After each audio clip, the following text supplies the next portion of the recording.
My name is Olivia Mercer. I am 34 years old and my father ended our relationship in 11 seconds. I was still at my desk when the voicemail came through and his voice was so flat it sounded less like anger and more like a decision that had already been signed off somewhere behind my back. Don't come back, we are moving on without you. I replayed the message twice because I honestly believed there had to be more, some missing explanation, some crack in Richard's voice that proved he still remembered I was his daughter, but there was nothing except the clean sound of being dismissed. So I texted one word back, okay, and then I moved faster than anyone in my family had ever imagined. Before my coffee cooled, I locked the trust one had built after Richard's surgery. Before lunch, I canceled the Scottsdale townhouse deal they expected to retire in. Before dinner, I sealed the support account that had quietly become a convenience fund for everyone but me.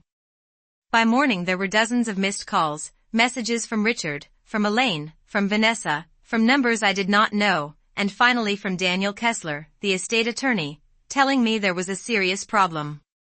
For the first time in years, I laughed without guilt, because if my father wanted a future without me, then he was finally going to see what that future looked like when my money, my credit, my planning, and my patience were no longer carrying it.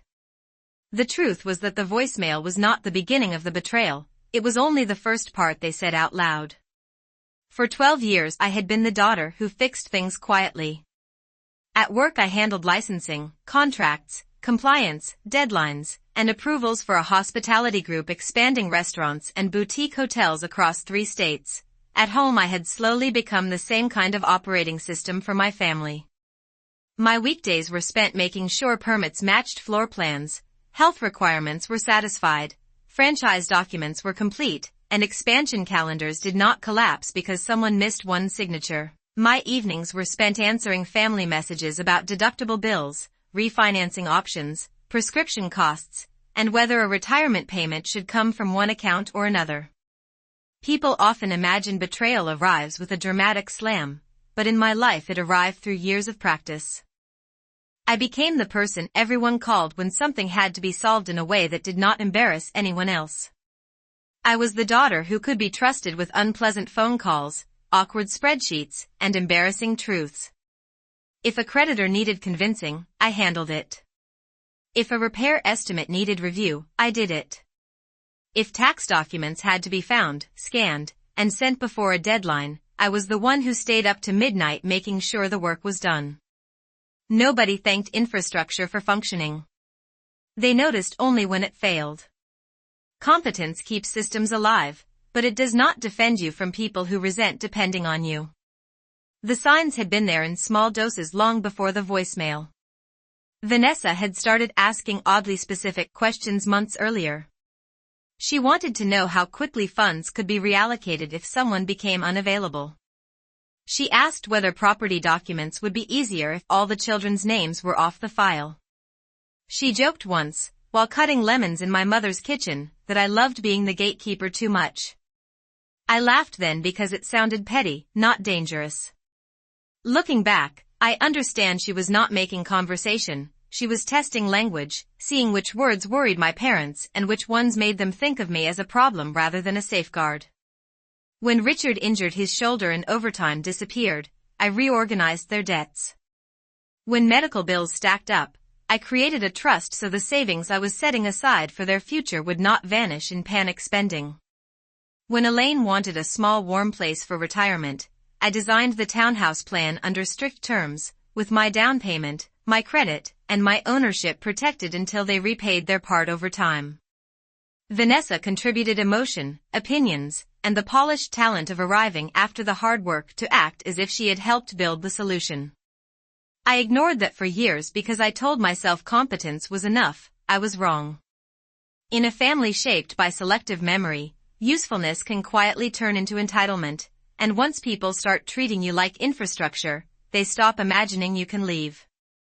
That was their mistake, and my larger mistake was not realizing sooner that someone had begun preparing them to see me not as the daughter holding everything together but as the obstacle standing in the way of a simpler future. The calls started before sunrise. Richard called first, then Elaine, then Vanessa, then Daniel Kessler again, as if repetition could turn panic into authority. I did not answer. I showered, put on a clean blazer, and went to work like the ground beneath me had not split open the night before. When I am hurt, I do not become loud, I become organized. Elaine texted that I was overreacting, then that nobody meant it the way it sounded, then that I needed to call Richard before he did something he could not undo. I almost smiled at that because I had not screamed, threatened, or shown up at the house. I had only removed access to what was mine and forced their assumptions to collide with reality. The message from Daniel was the first thing that made me save the voicemail instead of deleting it. He said my parents believed there had been an internal family understanding. That phrase told me everything. It was lawyer language for someone making promises they had no right to make. By lunchtime, the rumor trail was already visible. A cousin texted to ask whether I was under too much pressure. A family friend emailed to say she hoped I was not making drastic decisions from burnout. The language was too tidy to be spontaneous. Vanessa had not started by calling me greedy, she had done something smarter and uglier. She had told people I was strained, controlling, unstable, not thinking clearly. Wild accusations create resistance, but gentle concern slides past defenses. By the time Richard had called for the 10th time, I knew I was not dealing with one reckless voicemail, I was dealing with a campaign. Vanessa confirmed it herself when she finally texted late that night, "I hope you are proud of yourself." I did not answer. Instead, I opened the archived folders I had not touched in months and rebuilt the full timeline, from wires and escrow records to trust drafts, emails, access notes, and account histories. Then I called Martin Sloan, the accountant I trusted before Vanessa had pushed my parents toward a newer advisory firm she described as more current and collaborative. Martin met me the next afternoon, studied the paperwork, and asked a question that made something cold settle into place inside me. Had someone recently implied they expected my approval role to end? When I asked why, he told me he had received a discreet inquiry 3 weeks earlier asking what would happen if the acting contributor became unreliable or emotionally compromised. Not dead, not unavailable, compromised. That meant someone had been preparing to rout around me before Richard ever left the voicemail. Martin would not speculate, but he did not need to. I could practically hear Vanessa's careful tone in every word. Martin also told me something else that mattered. The newer advisory firm had called his office twice in the previous month asking for historical context on family transfers they should already have understood from the files. Martin said the questions themselves were not suspicious, but the framing was. They were not asking how the trust worked, they were asking how difficult it would be to shift the practical influence behind it. That was when I understood Vanessa had not been improvising under stress. She had been laying pipe. She had been trying to build a bypass long before anyone admitted there was a wall. The following day at work I could barely hear the conference room discussion in front of me because my mind kept replaying the precision of that phrase, emotionally compromised. It was the sort of wording people use when they want a future accusation to sound clinical instead of cruel. I stepped out after the meeting, stood in the hallway with my phone in my hand, and realized that nothing about what was happening to me was accidental. Someone had been preparing a paper trail of concern, one soft enough to survive polite company but sharp enough to cut me out once it mattered. I returned to my desk and made another file, this one for reputation damage. I listed every relative who had suddenly become worried, every friend who had echoed language that sounded borrowed, and every moment Vanessa had hinted that I was too controlling for the role I held. Once the pattern was written down, it looked almost obvious, like seeing a constellation only after someone else has drawn the lines. The next proof arrived by accident. The real estate agent handling the Scottsdale townhouse sent me a revised cancellation notice and accidentally included an earlier thread in which Vanessa had tried to salvage the purchase without me. In that email she claimed I had stepped away because of emotional instability and could no longer handle financial stress without lashing out at family. I read the sentence 3 times. That was her strategy in its clearest form, turn the architect into the liability, make Richard believe he was protecting the family by cutting me out, make outsiders think my withdrawal proved her version, and step into my place looking calm and concerned. I forwarded the full thread to my attorney and then to Daniel Kessler with a single line underneath: "This is why your clients have a serious problem." He called within 20 minutes, and his tone had changed completely. He said we needed to discuss whether my sister had represented facts that could not be supported. That was as close as any careful attorney was going to come to saying Vanessa had lied through her teeth. In that moment I stopped thinking about damage control and started thinking about exposure. I did not want one apology, one nervous call, or one rushed explanation. I wanted everyone who had chosen the easy story to sit still long enough to face what they had believed. Richard handed me the opening without understanding what he was doing.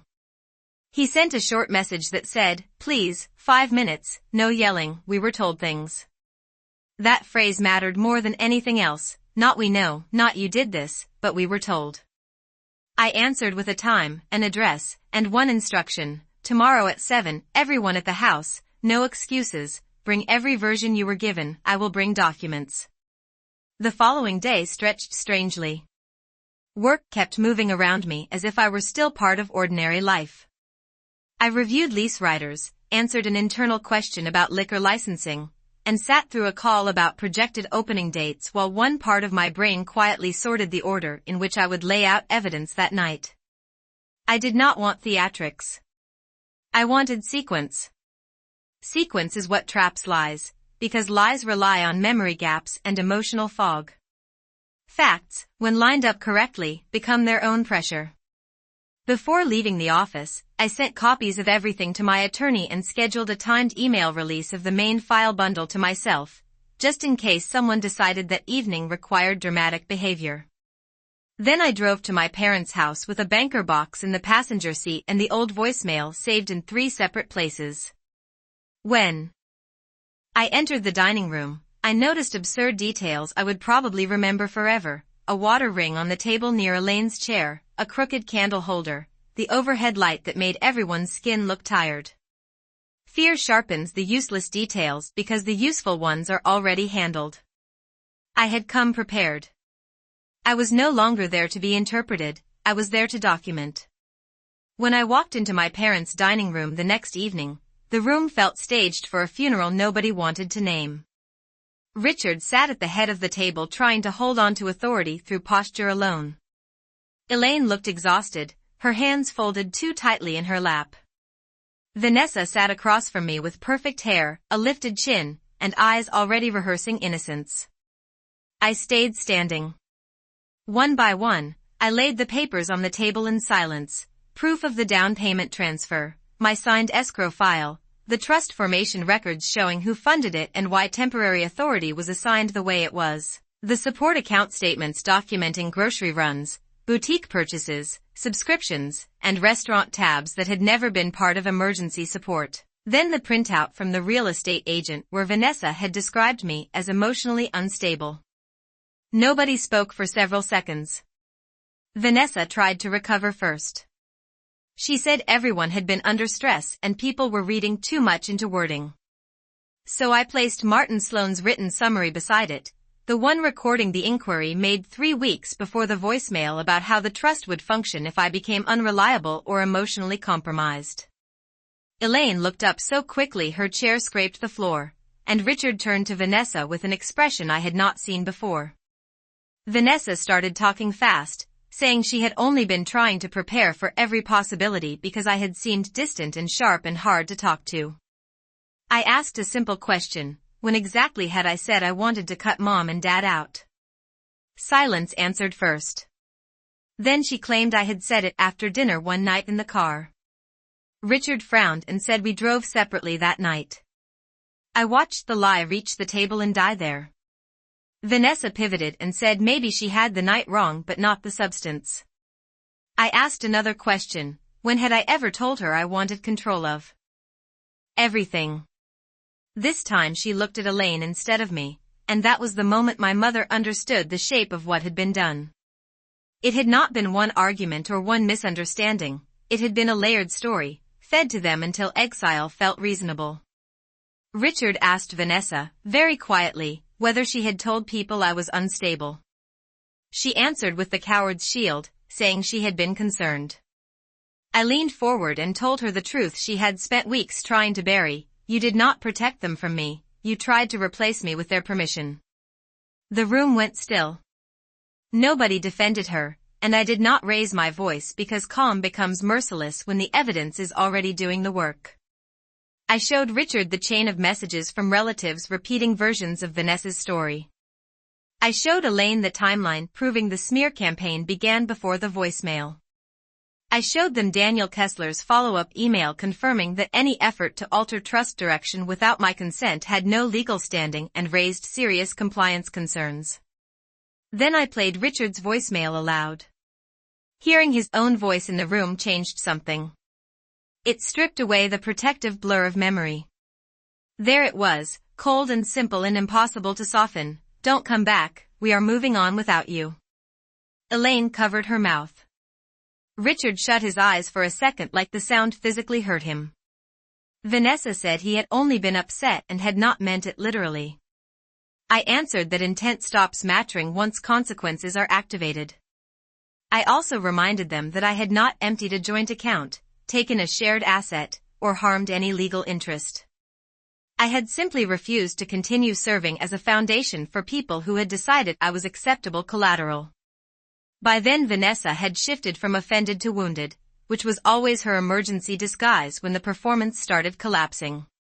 She said she was being turned into a villain for trying to hold the family together. She said I had always made everyone feel small because I handled the money, the paperwork, and the planning. She said maybe none of this would have happened if I had been easier to love. Elaine gasped. That line had been aimed at me, but it landed on both of them, because suddenly the whole room could see what Vanessa had really resented. It was not my control, it was my reliability. I had become the standard she could not meet and the gate she could not pass, so she tried to recast my competence as danger. Richard stood up so quickly his chair tipped back. He stared at Vanessa with a kind of stunned disgust and asked whether she had told him his daughter wanted them ruined, whether she had claimed I was meeting with lawyers to push them out, whether she had said I called them dead weight. Vanessa cried then, but even that felt strategic, too late and too neat. She reached first for Elaine, but my mother stepped back. It was a small movement, barely more than a lean away, yet it changed the room more than any speech could have. Richard asked Vanessa to leave. She refused. He asked again, harder. When she still stayed in place, he called Tyler. My brother-in-law arrived 15 minutes later looking like a man who already suspected his marriage had been built on omissions. He listened to enough, looked at his wife for a long moment, and said they were going home. At the door Vanessa turned to me and said this was not over. I believed her, because manipulators never think the story ends when they lose, they think the game has become unfair. The second the front door closed, Elaine began to cry for real. Richard did not cry. He looked at me as if he had aged several years in an hour and said the words I had both needed and hated. I was wrong. I let someone else tell me who my daughter was. Then he sat down and asked what it would take to fix what could still be fixed. That was the question I had been waiting for, because forgiveness was never going to be the price, structure was. I refused to return to the old arrangement. If I had done that, everything they put me through would have been reduced to one dramatic evening and one hollow apology. Instead, I gave them terms designed to survive guilt, tears, denial, and future revisionist memory. The Scottsdale townhouse would move forward only under my sole ownership. Richard and Elaine Mercer would receive notarized lifetime residency rights, full occupancy, no rent, no surprise removal, and no dependence on Vanessa's goodwill. The trust would be rewritten with narrower language, automatic audit triggers, and an exclusion clause permanently blocking any family member who attempted misrepresentation to redirect control or access. Vanessa would not just be removed from current paperwork, every future path she might use to turn emotional pressure into legal leverage would be sealed. The shared support account would never reopen. If essentials needed to be covered, I would pay them directly through scheduled transfers I controlled, with no cards, no casual withdrawals, and no mystery spending disguised as family need. I added another condition too. Every reimbursement request had to be written, documented, and tied to a defined category. No verbal assumptions, no emotional ambushes, no convenient forgetfulness later. Daniel Kessler met me the next morning to formalize the sequence. In person he was more direct than on the phone. He admitted my parents had entered his office believing the issue was my unpredictability, not their dependence. He said Vanessa had presented herself as the practical child trying to prevent a crisis. I told him that in some families, the most dangerous person is not the loudest one, it is the one who knows how to narrate other people's steadiness as coldness. He wrote that down. The shared support account would never reopen. If essentials needed to be covered, I would pay them directly through scheduled transfers I controlled, with no cards, no casual withdrawals, and no mystery spending disguised as family need. Richard agreed before I reached the second page. Elaine cried again when she saw Vanessa's exclusion clause, but this time she signed anyway. 3 days later Daniel Kessler filed the revised trust documents. 2 days after that I re-entered the townhouse purchase on corrected terms, my name only, my money only, my rules stated openly instead of assumed in silence. Vanessa learned about it through public records and the silence I left around them. She called me again and again, I never answered. Then came the texts accusing me of stealing her family, poisoning everyone against her, and believing money made me powerful. I saved every message and sent them straight to my attorney. Tyler filed for separation not long after he realized the story around me was not the first one she had manipulated to gain access to something that was not hers. Relatives stopped taking Vanessa's calls when the timelines no longer matched and the sympathy no longer held.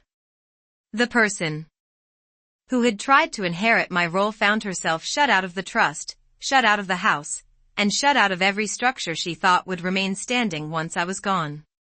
Richard eventually left me a voicemail of his own, and this time his voice shook. Olivia, please come back, not because we need the money, but because I know now what I threw away when I let her speak for you. I listened to that message once in my car outside the title office after signing the final ownership documents. Then I looked at my name on the file and understood something it had taken me most of my life to learn. Being invited back is not the same as belonging. I did come back, but not as the daughter who absorbed damage and kept everyone comfortable. I came back as the woman who wrote the terms, locked the doors that needed locking, and made sure the next person they moved on without was never going to be me.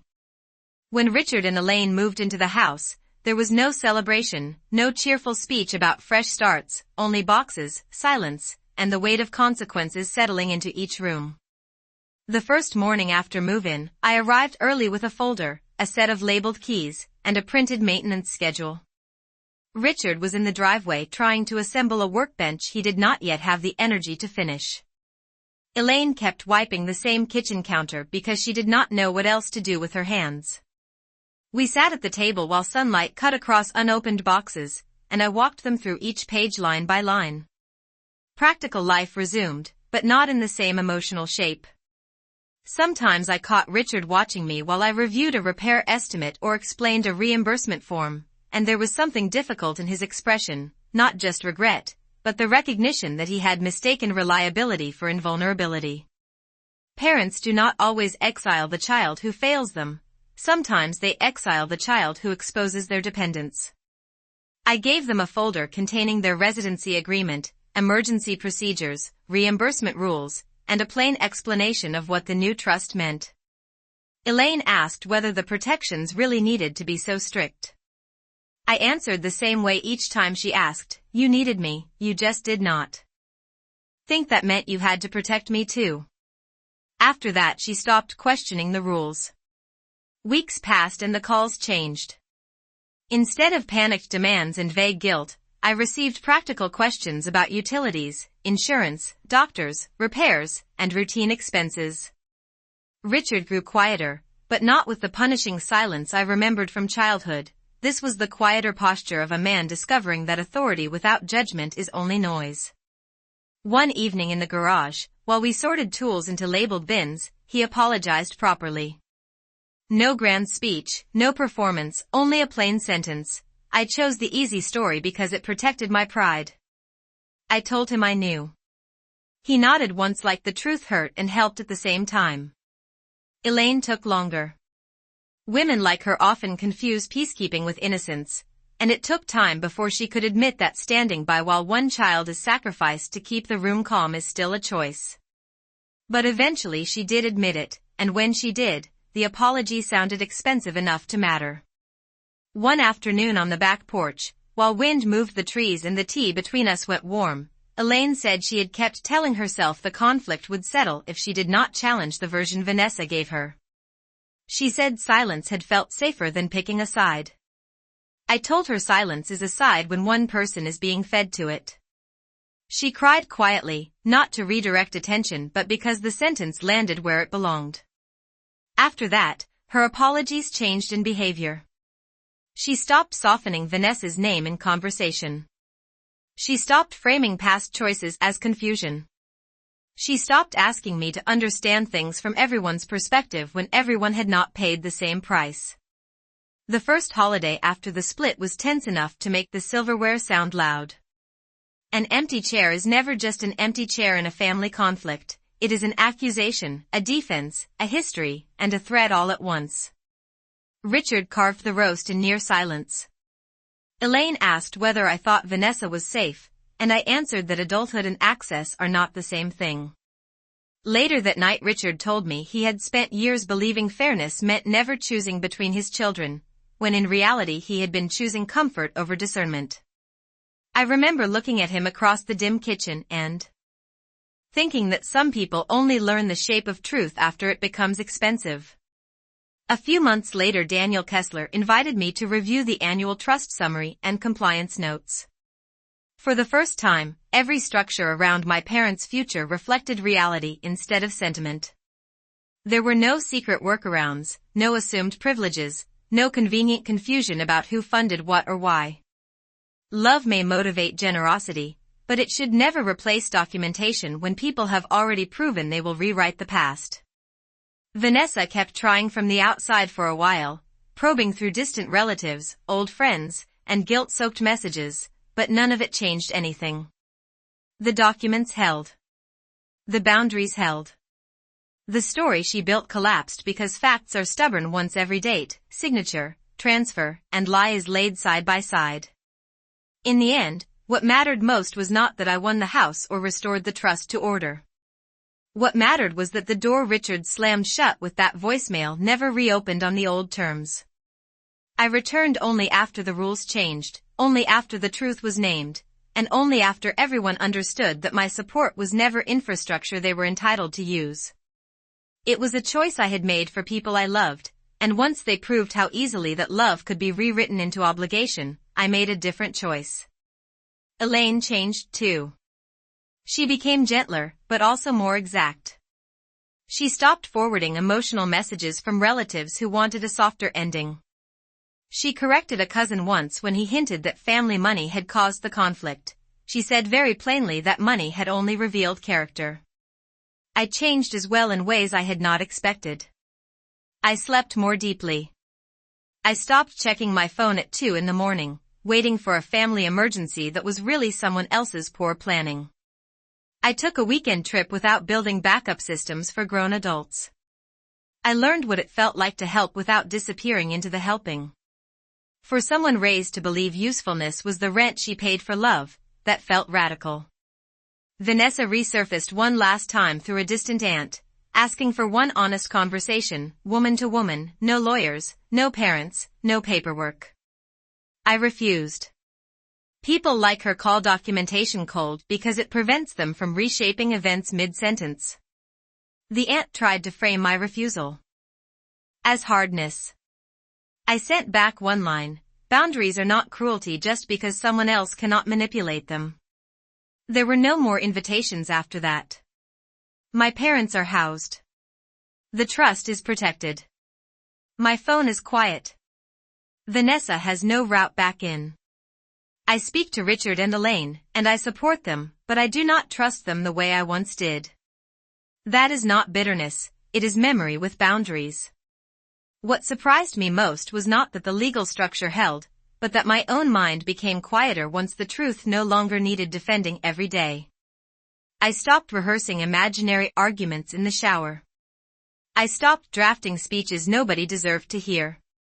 I understood that closure is rarely a warm conversation. Sometimes it is a locked document, a calm bank record, a house key with your name on it, and the absence of chaos where chaos used to live.